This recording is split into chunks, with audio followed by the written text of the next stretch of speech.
ထိုင်းနိုင်ငံတဝန်းကိုတုံ့လှုပ်စေခဲ့တဲ့ရုရှားမောင်နှမ2ဦးအသက်ခံရမှုဟာအခုချိန်ထိလူအများရဲ့စိတ်ဝင်စားမှုကိုအမြင့်ဆုံးရရှိနေစေဖြစ်ပါတယ်။သတင်းတွေအရဖမ်းဆီးခံထားရတဲ့တန်တရားရှိသူတွေဟာရက်စက်ကြမ်းကြုတ်တဲ့လုပ်ရက်တွေကျူးလွန်ခဲ့တယ်လို့ဆွဆွဲခံထားရပြီးရဲတပ်ဖွဲ့ကအသေးစိတ်စုံစမ်းစစ်ဆေးနေစေဖြစ်ပါတယ်။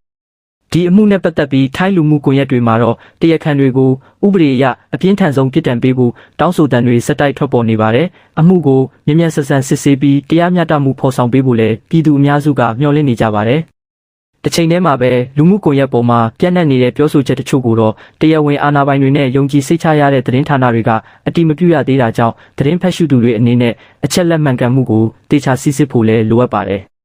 ဒီအမှုဟာရုရှားမောင်နှမ2ဦးအတွက်သာမဟုတ်ပဲထိုင်းနိုင်ငံရဲ့လုံခြုံရေးနဲ့တရားဥပဒေစိုးမိုးရေးအပေါ်လူထုရဲ့ယုံကြည်မှုကိုလည်းစမ်းသပ်နေတဲ့အမှုတစ်ခုဖြစ်လာနေပါတယ်။အမှုမှန်အမြန်ဆုံးပေါ်ပေါက်ပြီးကျူးလွန်သူတွေဥပဒေအတိုင်းအရေးယူခံရဖို့ကိုလူအများကမျှော်လင့်နေကြပါတယ်။ဒီသတင်းလေးကိုနားထောင်ပြီးသွားရင် like and share လေးနဲ့လုပ်ပေးသွားကြပါဦးလို့မြန်မာနိုင်ငံသားတွေလည်းအစအရာဂရုစိုက်ကြပါခင်ဗျာကျေးဇူးတင်ပါတယ်။